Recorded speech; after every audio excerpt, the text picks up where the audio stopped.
Hello my dear students. Today we are going to learn short play that is My Elder Brother. This story is about two brothers who are affectionate and respectful to each other. ही गोष्ट त्या दोन भावांची आहे जे एकमेकांवर खूप जास्त प्रेम करतात आणि एकमेकांचा खूप जास्त आदरही करतात. The story also shows that learning from our day to day experience is as important as what we learn from books in the school. या प्लेची स्टोरी आपल्याला सांगते की जे आपण रोजच्या आयुष्यात शिकतो हे तितकंच इम्पॉर्टंट आहे जितकं आपण पुस्तकातलं ज्ञान घेतो. This play is based on an famous story in Hindi, Bade Bhai Sahab, written by Munshi Premchand. आणि ही स्टोरी हिंदी लेखकांनी लिहिलेली आहे ज्याचं नाव आहे बड़े भाई साहब आणि जी आहे प्रेमचंद यांनी लिहिलेली, मुंशी प्रेमचंद यांनी लिहिलेली. So my dear student, without wasting time let's start our play.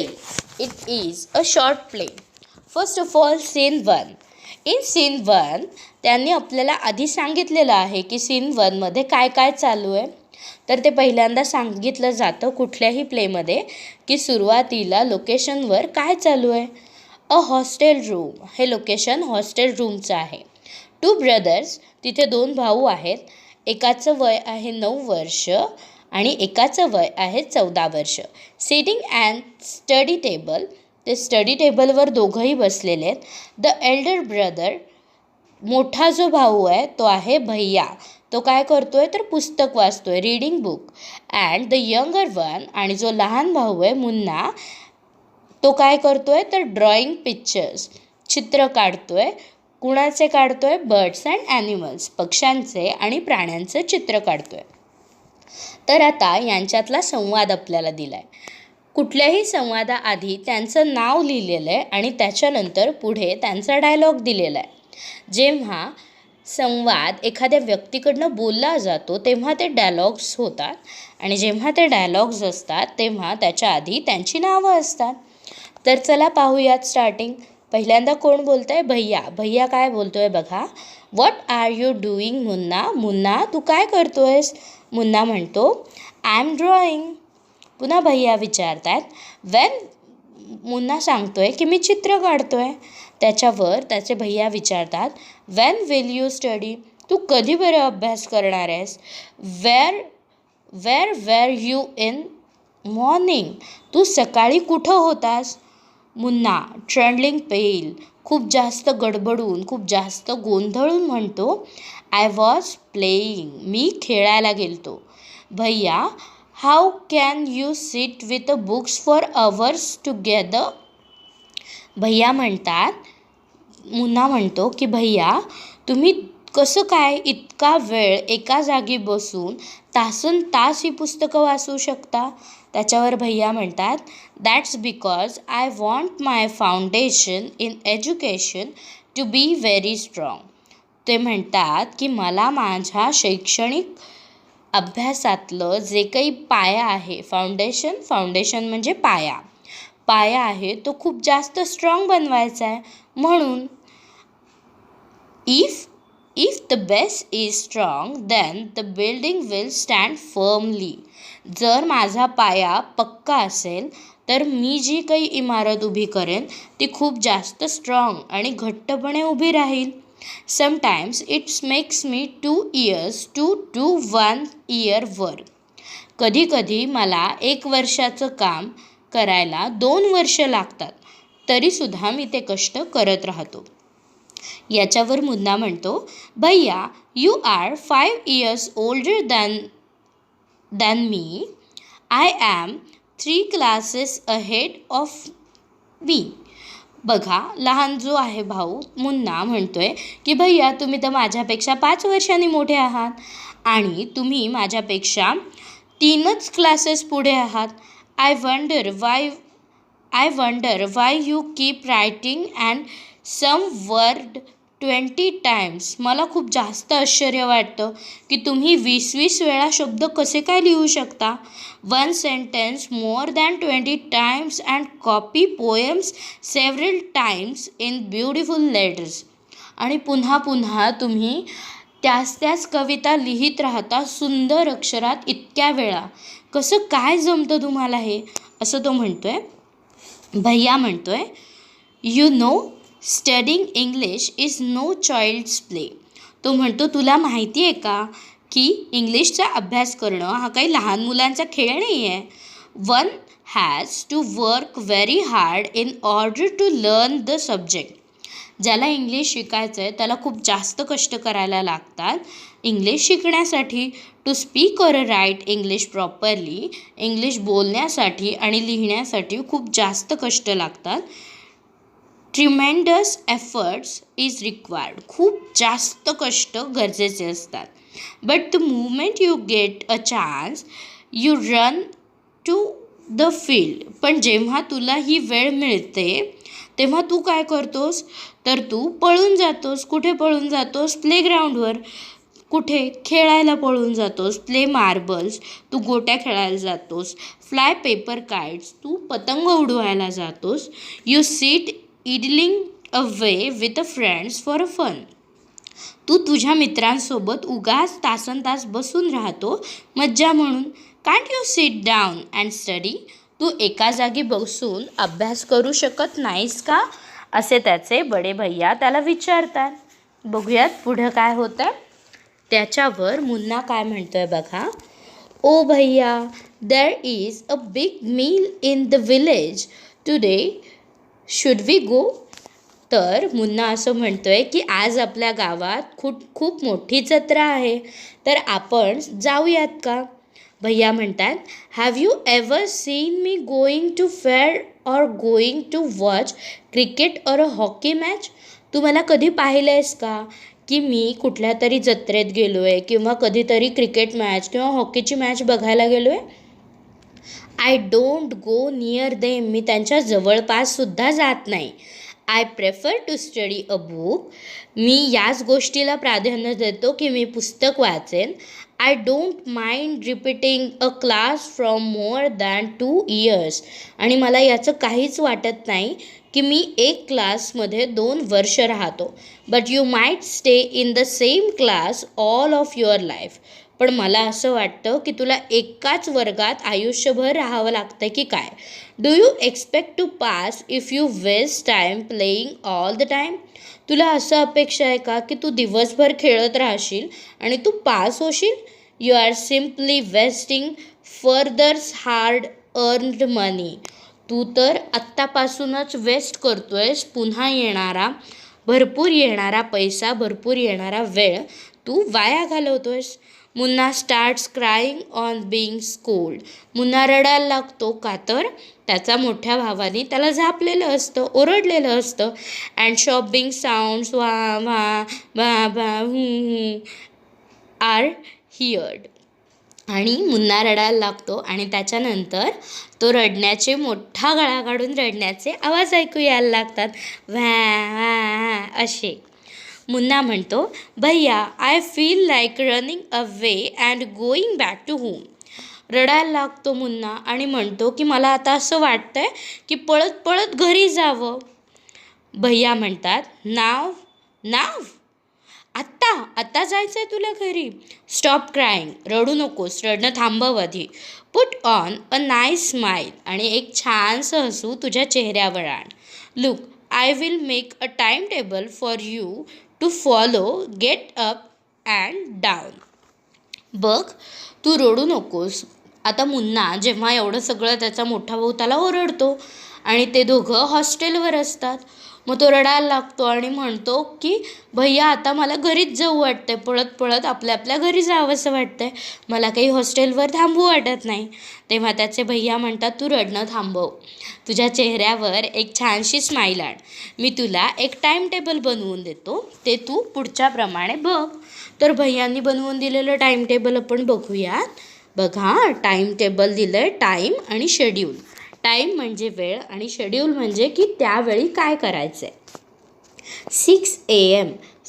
पहाटे 6 वाजता. Wash your hands, have your breakfast and sit down to study. 6 वाजता भैयांनी मुन्नासाठी लिहिलं आहे की तुझे हात स्वच्छ धू, तुझं नाश्ता कर आणि अभ्यासाला बस. 6 ते 8, 6 to 8 AM इंग्लिश. 6 ते 8 इंग्लिशचा अभ्यास कर. 8 ते 9 मॅथ्सचा अभ्यास कर. 9 ते 9:30 हिस्ट्रीचा अभ्यास कर, इतिहासाचा.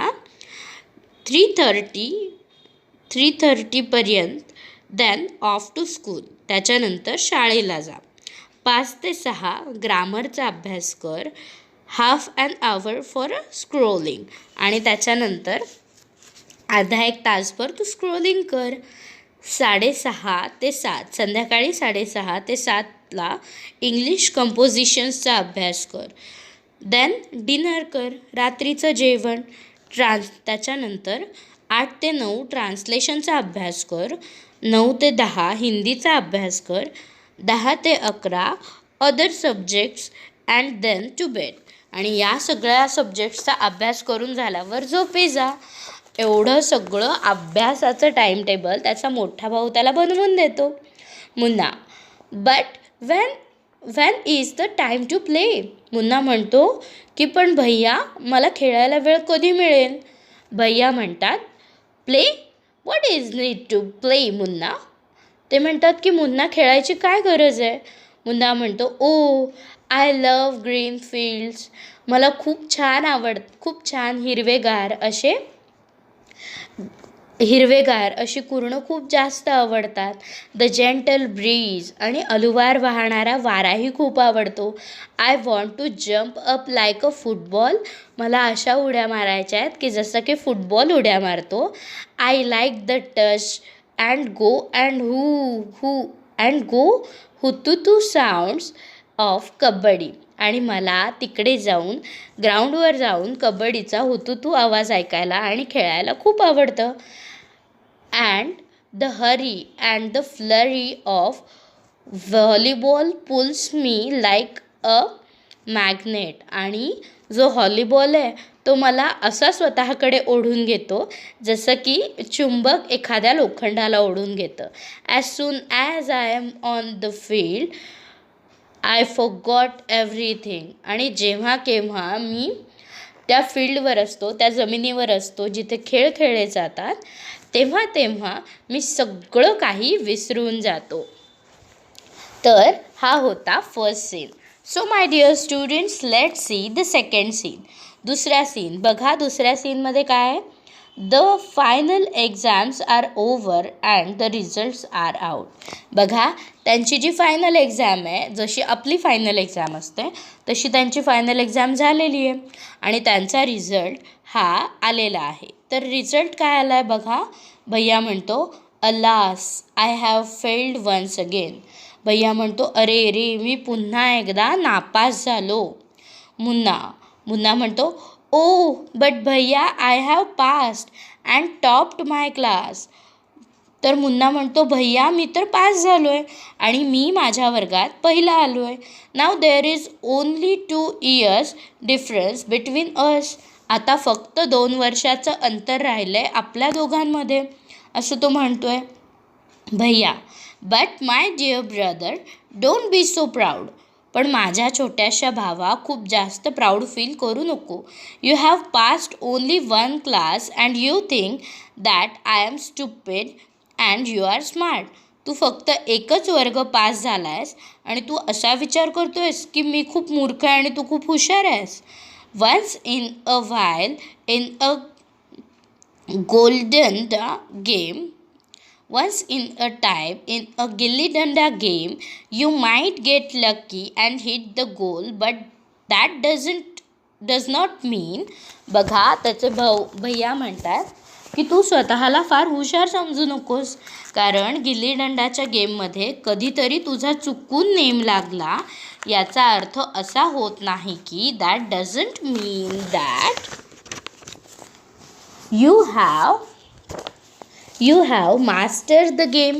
आणि एकदा नेम लागल्यामुळं असं होत नाही की तू गिल्ली दंडाचा मास्टर झाला आहे. You have to work hard to be successful in life. तुला जर आयुष्यात सक्सेसफुल व्हायचं असेल तर तुला खूप जास्त कष्ट करायची गरज आहे, खूप जास्त कष्ट करावे लागतील. When you have to study a subject like algebra or a geometry in higher classes, आणि जेव्हा तुला अल्जेब्रा आणि जॉमेट्रीसारखे विषय वरच्या वर्गांमध्ये अभ्यासावे लागतील, देन यू विल अंडरस्टँड, तेव्हा तुला कळेल the importance of a hard work. तेव्हा तुला कळेल की आपण हार्डवर्क म्हणजे खूप जास्त कष्ट करण्याचं महत्त्व काय हे तुला तेव्हा कळेल. इन जॉमेट्रीमध्ये if one writes ACB instead of ABC, the answer is marked wrong. भैया सांगतायत की जॉमेट्रीमध्ये ABC ऐवजी जर तू ACB ऐवजी जर तू ABC उत्तर लिहिलं तर तुझं उत्तर चुकीचं आहे असं दर्शवलं जातं. The examiner will not spare you, आणि एक्झामिनर तुला पास करत नाही. They want to learn word by word from the textbook. त्यांची अशी अपेक्षा असते की तुम्ही शब्दनशब्द पुस्तकातला अभ्यास केला पाहिजे. मुन्ना म्हणतो, ओ भाईसाहेब.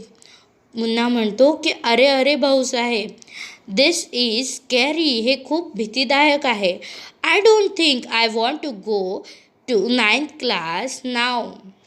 मला असं वाटत नाही की मी 9वीत जावं आत्ता, असं तो मुन्ना म्हणतो. But I will still complete my day's homework so that I get no punishment in the class. पण मी तरी पण माझा रोजचा अभ्यास करत राहतो आहे, कारण मी वर्गात पनिश होऊ नये, मला वर्गात शिक्षा मिळू नये, म्हणून मी माझा रोजचा अभ्यास फक्त पूर्ण करतो आहे. भैया म्हणतात, जस्ट टुडे, फक्त आजचाच, we are asked to write a short essay on the topic of punctuality in 4 pages. आम्हाला असा निबंध लिहायला सांगितला आहे पंक्च्युअलिटीवर, वक्तशीरपणावर, जो की 4 पानांचा असेल. अँड इमॅजिन, आणि विचार कर, can something be written on a 4 pages and still be short. आणि बघ की 4 पानं लिहिल्यानंतर पण तो खूप जास्त छोटा वाटत असेल तर. It's all so mixed up. हे खूप जास्त एकत्रित झालेलं आहे, खूप जास्त विचित्र झालेलं आहे. मुन्ना म्हणतो, थिंकिंग अलाउड, खूप जास्त विचार करून. थँक गॉड, थँक्यू देवा, it was time for school or else the scolding would have gone on and on. आणि त्यानंतर तो देवाला म्हणतो थँक गॉड की आता हे टाईम संपलेला आहे, नाहीतर ओरडा कायमचा असाच चालू राहिला असता. मग नंतर बघा 3rd सीनमध्ये काय होतं. The results were out once again, आणि पुन्हा एकदा रिझल्ट्स येतात. कशाचे? परीक्षेचे. And it is so happened that Munna passed. आणि हे होणारच होतं की मुन्ना पास झाला. अँड भैया फेल्ड अगेन, आणि पुन्हा एकदा भैया नापास झाला. भैया वॉज रिअली अपसेट, आणि भैया खरंच खूप जास्त दुःखी होता. Munna was also sad seeing his brother so unhappy. आणि मुन्ना पण खूप जास्त दुःखी होता त्याच्या मोठ्या भावाला दुःखी बघून. भैया नाव बिकम जेंटल विथ मुन्ना, आणि भैया आता मुन्नासोबत खूप जास्त जेंटल, खूप जास्त खरं आणि खूप जास्त सबुरीने बोलत होता. Munna become neither because of this and studies even less than before. आणि मुन्ना पण खूप जास्त टेन्स्ड होता की भैया नापास झालेत त्यामुळं. तर पाहूयात काय होतं आहे. मुन्ना म्हणतो आहे, मुन्ना थिंकिंग अलाउड, खूप जास्त विचार करून, I am lucky, I can pass easily. मी खूप जास्त लकी आहे, मी खूप जास्त नशीबवान आहे की मी लगेच पास होतो. I need not to study so hard, मला खूप जास्त कष्टाने अभ्यास करावा नाही लागत. Now I can play games with my friends and fly kites. आता मी माझ्या मित्रांसोबत गेम खेळू शकतो आणि पतंग उडवू शकतो. But I should still be careful that भैया does not see my flying kites. आणि यानंतर सुद्धा मी खूप जास्त काळजी घेतो की भैयांनी मी उडवलेले पतंग पाहू नये याची. One day a kite is flying slowly downwards. एक दिवस पतंग हळुवारपणे खाली उडत होता. Munna started running in order of grab it. Suddenly he came face to face with a भैया. आणि मुन्ना तो पतंग जास्त उडवत होता भैयांना दिसू नये याच्यासाठी, आणि अचानकपणे तो पतंग भैयांना दिसला आणि मुन्ना आणि भैया फेस टू फेस आले, समोरासमोर आले. भैया म्हणतात कॅचिंग होल्ड ऑफ मुन्नाज हँड. आणि भैयांनी मुन्नाचा हात धरला. Aren't you ashamed to be playing kites all day long? तुला लाज वाटत नाही तू दिवस दिवस पतंग उडवत बसतो? Don't you realize that now you are in the 8th class and you are not studying in the lower class?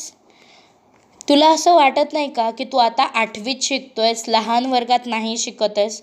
If you think that I am just one class ahead of you and I can't say anything, जर तू असा विचार करत असशील की मी तुझ्यापेक्षा एकच क्लासनी वरचढ आहे आणि मी आता काहीही बोलणार नाही, you R wrong.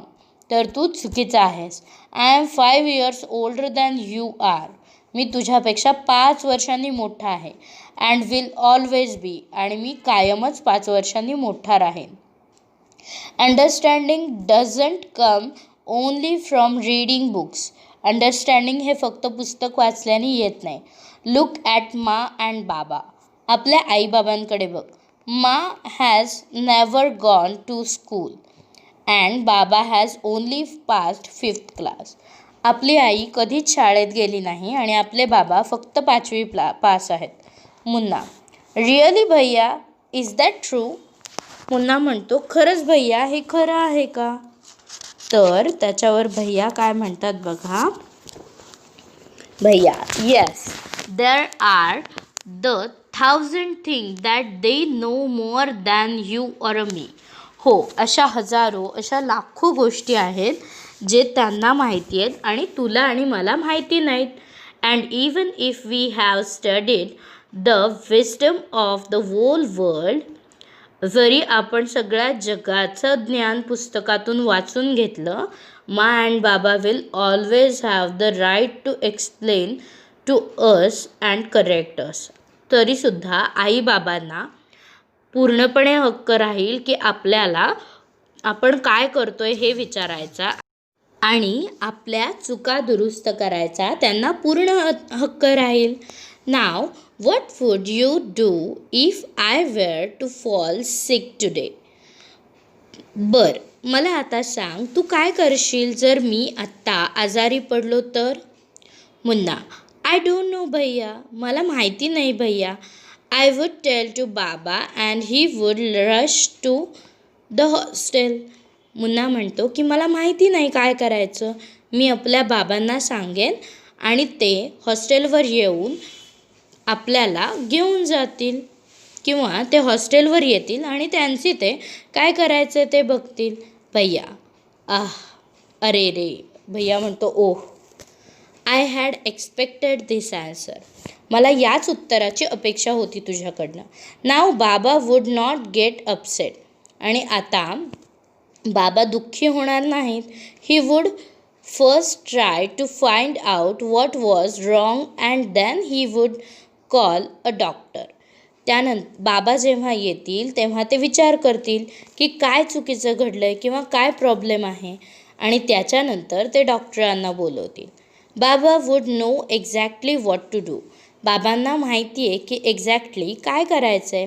They have more experience than us. त्यांना आपल्यापेक्षा जास्त एक्सपिरियन्स आहे, आपल्यापेक्षा जास्त अनुभव आहे. Munna with the tears in his eyes. Munna त्याच्या डोळ्यात अश्रू घेऊन म्हणतो भैया I am sorry, what you say is true. भैया मला माफ करा, तुम्ही जे काही म्हटलात ते खरंच बरोबर आहे. भैया हग्स मुन्ना लवलिंग. भैयाने खूप जास्त प्रेमाने मुन्नाला एक मिठी मारली. भैया, I also like to play and fly kites. मला सुद्धा खेळायला आणि पतंग उडवायला खूप आवडतो. But if I also play then how can I watch out for you. आणि जर मी सुद्धा खेळायला लागलो तर मी तुझ्यावर लक्ष कसं ठेवणार? You are my responsibility. तू माझी जबाबदारी आहेस. मुन्ना, आय लव्ह यू भैया. मुन्ना म्हणतो, खरंच आय लव्ह यू भैया, माझंही तुमच्यावर खूपच प्रेम आहे. बघा, या स्टोरीवरनं आपल्याला हे शिकायला मिळतं की फक्त पुस्तकी ज्ञानही उपयोगाचं नाही आहे आणि फक्त बाहेर खेळणंही उपयोगाचं नाही आहे. दोन्ही गोष्टी खूप जास्त इम्पॉर्टंट आहेत आणि तुम्ही कुठल्या वेळी काय गोष्टी करता हेही तितकंच इम्पॉर्टंट आहे. So my dear students, I hope you love this story and you enjoy this story. Your homework is that you all have to write the question answers of this story and also you have to read this story twice. Thank you so much for watching. Stay Manavibhor, be Manavibhor.